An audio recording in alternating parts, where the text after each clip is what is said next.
Good evening, welcome to the 7:30 report. Well, we're 1 minute late, so it's the 7:31 report. Tonight with me in the studio is the new Leader of the Opposition, Tony Abbott. Thank you, Tony. Always a pleasure, Brian, and good evening. Mr. Abbott, I'm curious to know what your thoughts, indeed your party's thoughts, are towards the government's emissions trading scheme. Well, Brad, it's clear the federal government has lost touch with Australian working families. So do you feel that the ETS does not address the nation's needs? Look, Bruce, they've been galvanised into action considering the current political, economic and international situation, but they've failed at meeting the public's needs. So what you're saying is no? Look, Brad, it's clear that the government has acted foolishly and foolhardily at putting this thing together. Is that a no? The government's clearly lost touch with working families of Australia. You've already said that. Could you just give me a yes or a no answer? Broncos, what I have to give is a simple, respectful, straightforward maybe. Maybe. Alright then, Mr. Abbott, can you describe some steps that the government can take to insulate, if you will, the nation and its inhabitants and future generations against the prospect of global warming? The opposition has a raft of ideas that in the spirit of bipartisanship will be willing to share with the federal government. Such as? Look, I'm not at liberty to discuss party initiative. Why not? Are you accusing me of being a transvestite? Because that's slander. I don't think I am. Look, the point has to be made that the opposition has to galvanise the federal government into affirmative action to protect Aussie jobs, prevent a recession, and that best serves the nation's interests.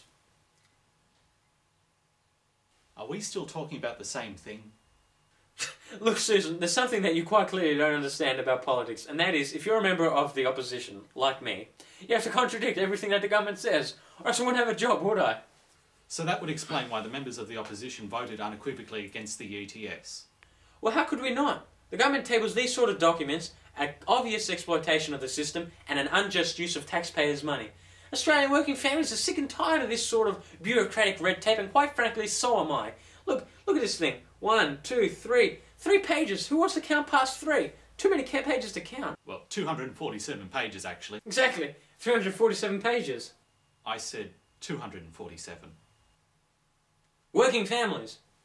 Mr. Abbott, you have read the ETS, haven't you? Of course. My wife read it.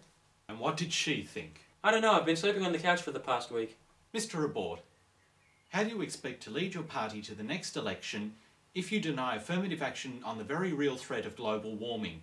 I mean, seriously, which right-minded Australian would vote for you then? Look, if the Labor Party was serious about global warming, they'd tell Penny Wrong to shut up already. Every time I listen to Parliament on ABC radio, all I hear is her talking. ETS this, ETS that, I'm so great. Oh, come on, give it a rest already. Are you saying you don't actually attend Parliament? Did I tell you how to do your job? Look, the fact of the matter is, I'm leader of the opposition party now, and there's nothing you, or Penny Wrong, or the Australian people can do about it. You're screwed. Working families. Working families.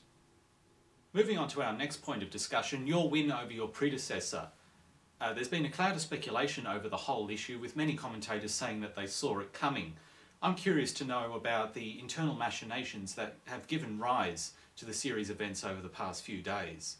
The reshuffle was systematic. There's some people on the front bench, they move to the back bench. The back bench gets overcrowded, they move to the public gallery. The people in the public gallery start getting randy, so they join the independents. It's an appropriate reshuffle. You say the reshuffle was appropriate. What conversations took place within the party room that made your appointment as leader so unanimous? Look, Brian, I'm not privy to the private conversations of the party, principally because it's neither my position nor my practice to partake in public postulation of the political nature. Well, you must have spoken with your predecessor at least. Look, if you can't understand what I just said, well, that's your problem. But I assure you, there was no subversive actions whatsoever. Well, fortunately, in the studio with us tonight is your predecessor, Malcolm Turnstiles. Thank you for joining us, Malcolm. Well, Brian, I'm not going to resign, I'm not going to step down, I'm not going to step back. I'm here, as simple as that.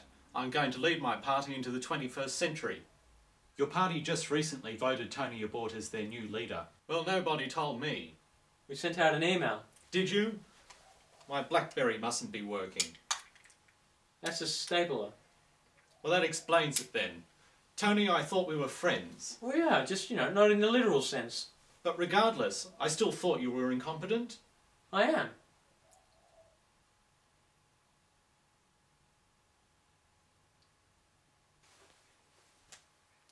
Gentlemen, I just got an email on my calculator from Susan from Abbotsvale asking when are we going to wrap up this interview and why are John and James doing political satire?